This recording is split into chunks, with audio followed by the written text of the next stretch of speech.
We're in a moment of technological acceleration unlike anything the world has seen before. 5 years from now, life will look radically different, and the shift is already underway. I'm Rachel Wilkins, and this is The Good News Is, a show about what's next and how to meet it with curiosity.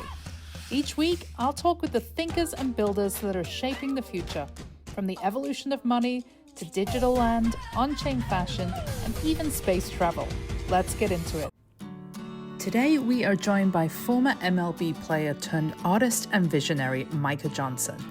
From the baseball diamond to the cover of Time magazine, Micah is merging sports, art, and emerging tech to build a new world, one where kids are inspired to dream big.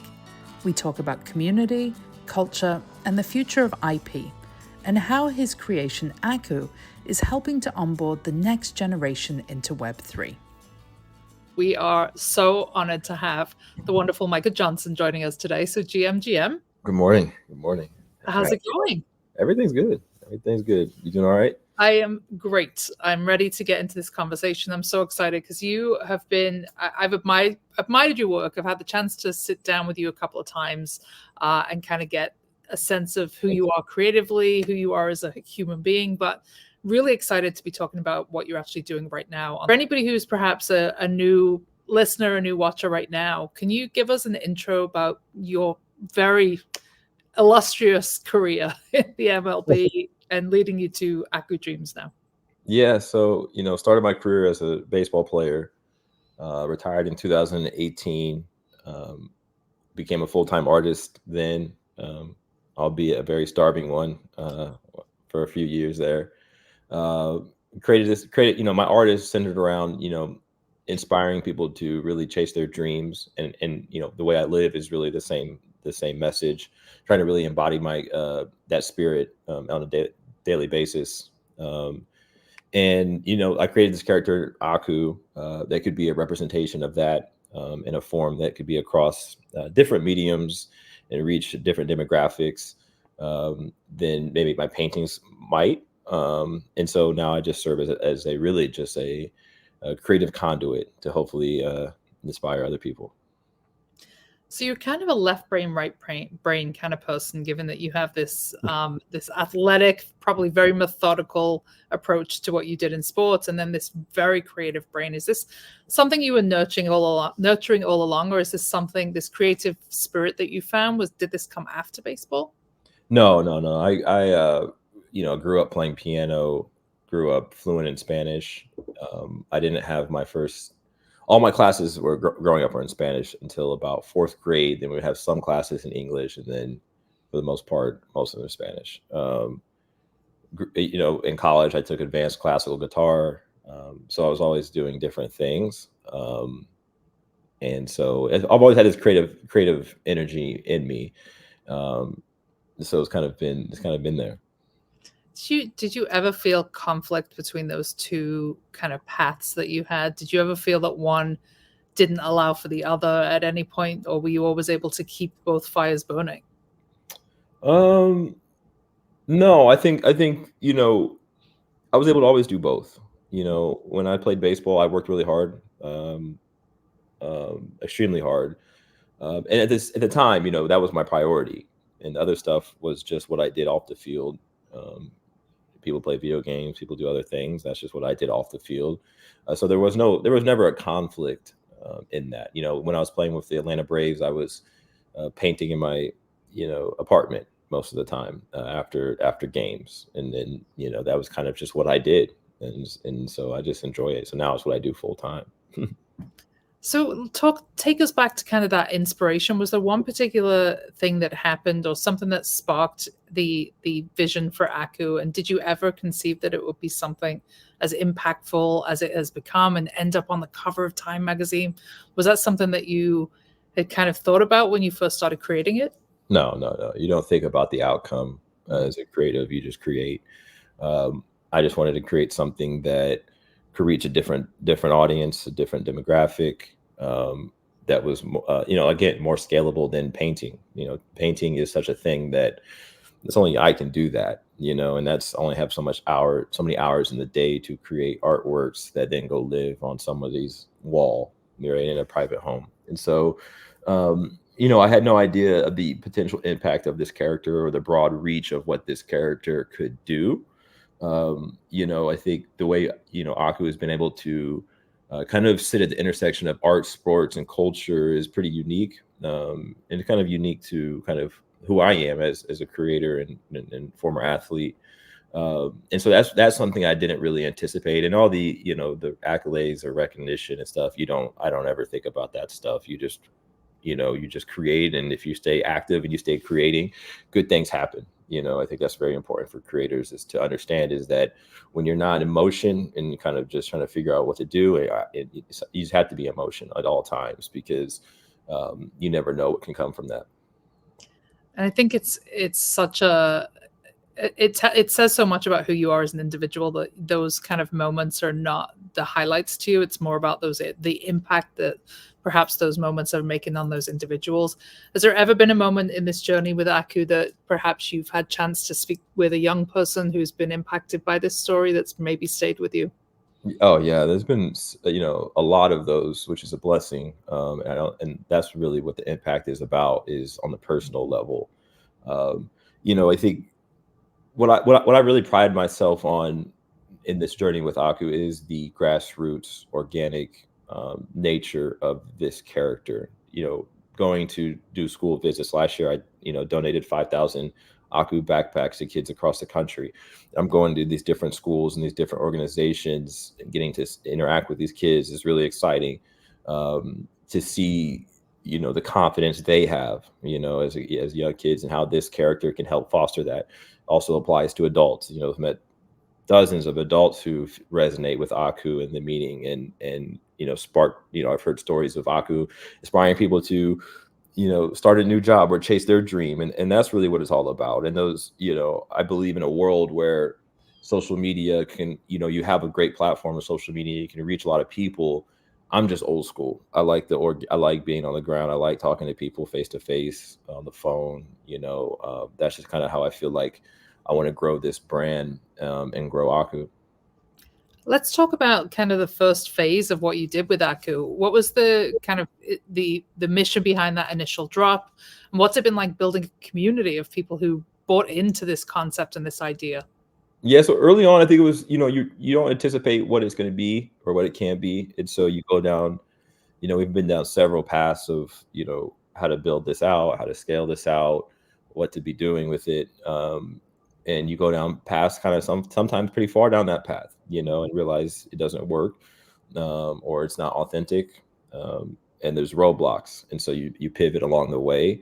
I think early on, I think the focus was on trying to build some big ecosystem out independently. And that's really difficult. And it's also you kind of slow, because at the same time you're learning about all these new different things. And the thing about Aku that's really special is that it can be a lot of different things. It could be, TV, it could be movie, it could be books, it could be figurines, it could be toys, it could be across apparel, it could be all these different things. And when you're focused on so many different things, it makes it very difficult to actually execute across them. And so I think the stage I'm at now over the past, in 2024 is much different than where I was in 2022, trying to do all these different things. 2024, my whole focus was on creating authentic relationships and partnerships that could help grow awareness of what I'm trying to do. And that's just inspire people. And instead of trying to do everything independently, scale back dramatically, where I can just now be a creative and work with people who want my creative knowledge and skill set to amplify, an existing product, or amplify something they do really well. And so that's kind of what I've been doing. And at this point, it's been working really well, because, I'm very good at creating. Doesn't mean I'm good at, operations or distribution and all that, and those different things that come along with trying to grow this. And so focusing on finding the right partners that are authentic and are strategic to help grow this step by step is what I've been, the focus of this, and allow me to do what I do best. I created the first ever Negro League baseball card set with Topps. And that was a whole rollout leading up to the Rickwood Classic, which was the MLB game at the oldest baseball stadium in the country. And that's where a lot of the Negro League players played, and a lot of MLB players played at the time. So it was a very historic stadium. And so leading up to that game, we released these sets with tops, and the energy around them was absolutely amazing. They made 24-foot cards that appeared at different Major League Baseball stadiums in cities across the country leading up to it. So we were in New York, we were at Fox Plaza, Kansas City, Baltimore, Philadelphia, all leading up to the game in Rickwood.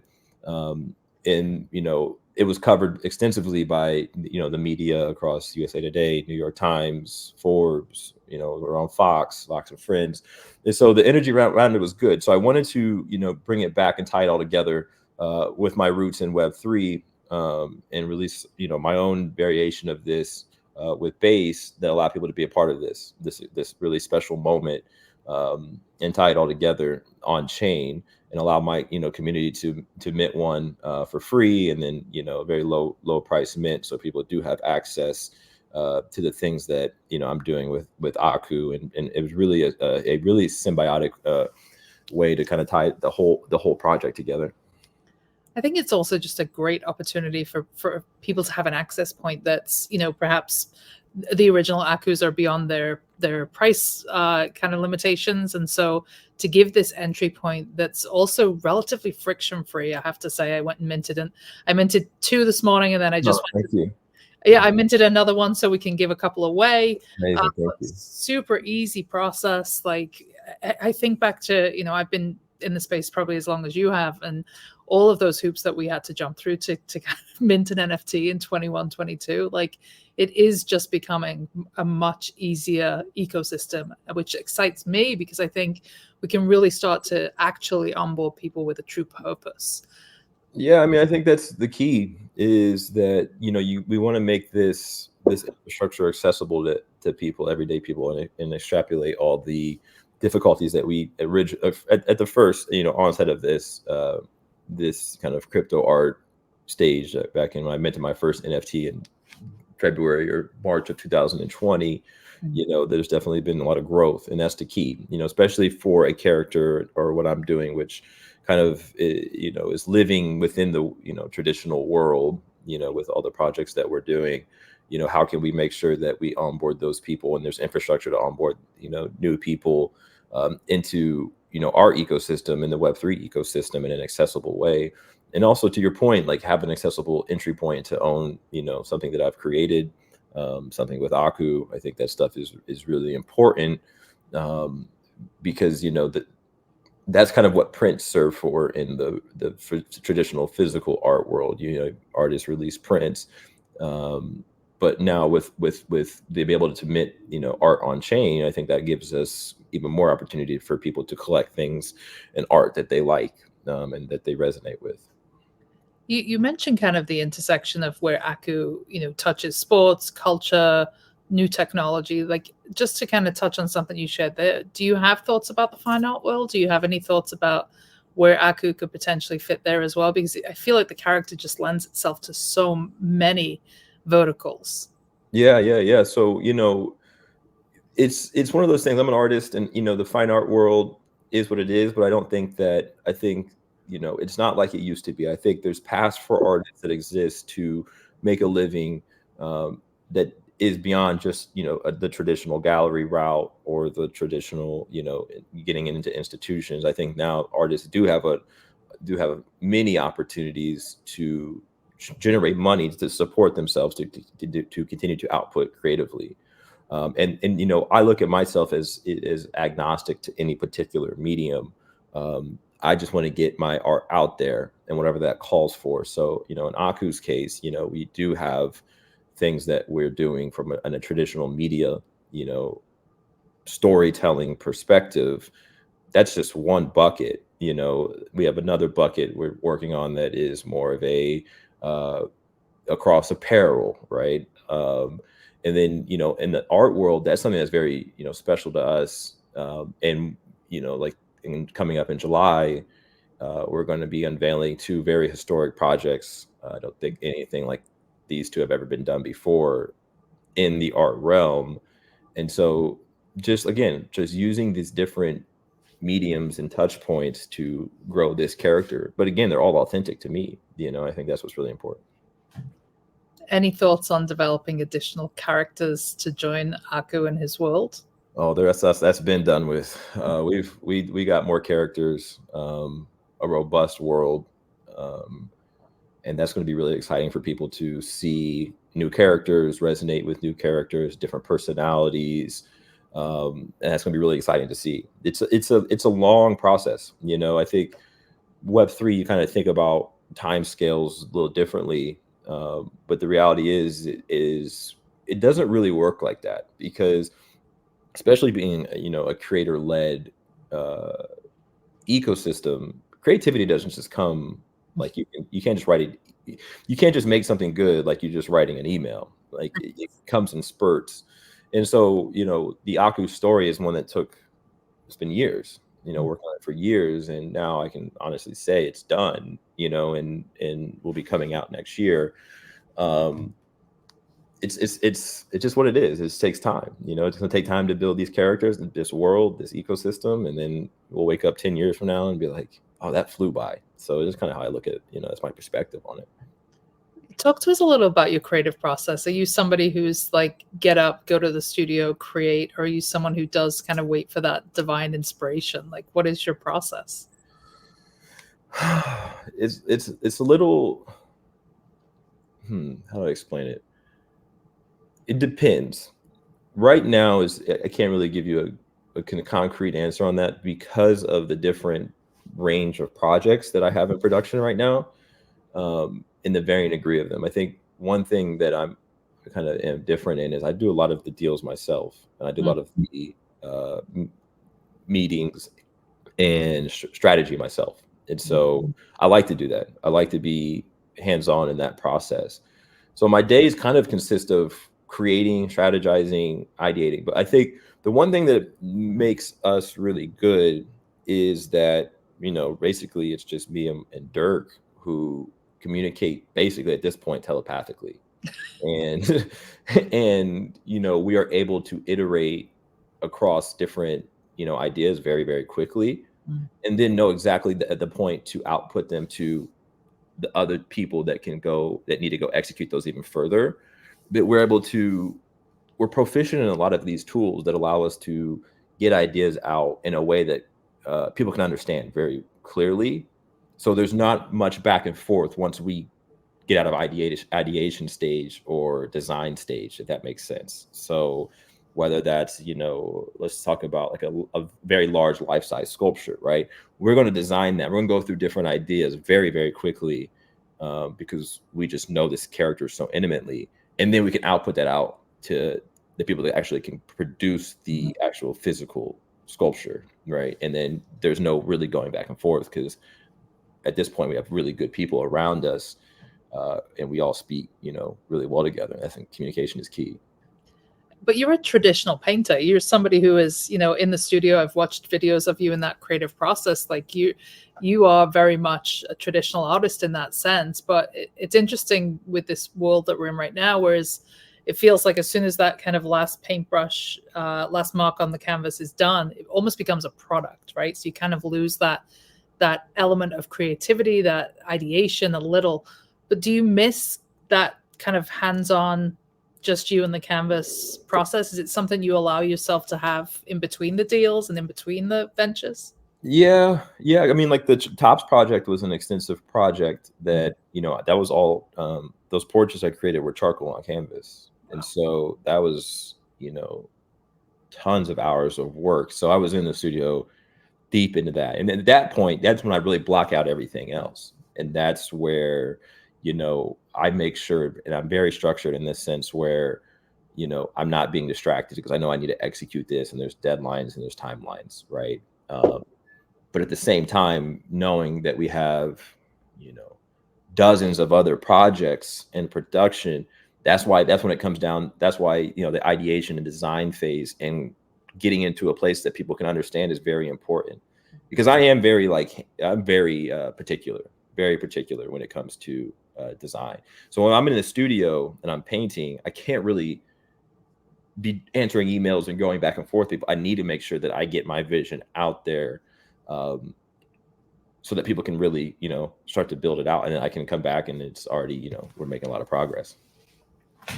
So aspiration-wise, are we going to see more from you? Anything else coming on base that you can tease? We'll see. We'll see. We have built a very impressive platform for when the main kind of story comes out, that is very, very innovative. I think the word people use is consumer crypto, consumer apps. And we've been working on this for over a year now. And you know, right now that's what I'm really focused on, is how can I make sure when Aku really and the things that we're doing are reaching a very wide audience. What are we doing to onboard them into the Web3 ecosystem? And what are we doing? And I think with the tools like Base and making things accessible and low gas and scalable, those are things that are very very important when we're building infrastructure like that. As somebody who's got a very decorated career from MLB to art to the cover of Time magazine, what do you hope your legacy will be? Oh yeah, for me that's really simple. That I want people to say like, this guy really just never stopped. Just never stopped. Like I don't accolades and all that is they're great, and I'm honored to be doing those things, because I don't take those for granted by any stretch of the imagination. But I think the beauty is in the emails that you don't go responded to, or the no's that you get, because even those people, I want them to remember that, hey, like that wasn't a wild idea Micah had, and there's nothing for us to do business wise or work wise, but man, that guy had a lot of passion, and he like really did everything he could. And he clearly is relentless in getting this message out there. That's really it, just relentless in the pursuit of doing things that are seemingly unattainable. I love that. It's very exciting. Well, Micah, thank you so much. Always a pleasure to sit down with you. And folks, please do go give Micah a follow. Which is always a pleasure. Thanks for tuning in to The Good News Is. If you're excited about what's next, make sure to follow the show and visit goodnewsstudio.io for more stories, guests, and ways to stay connected. Until next time, stay curious.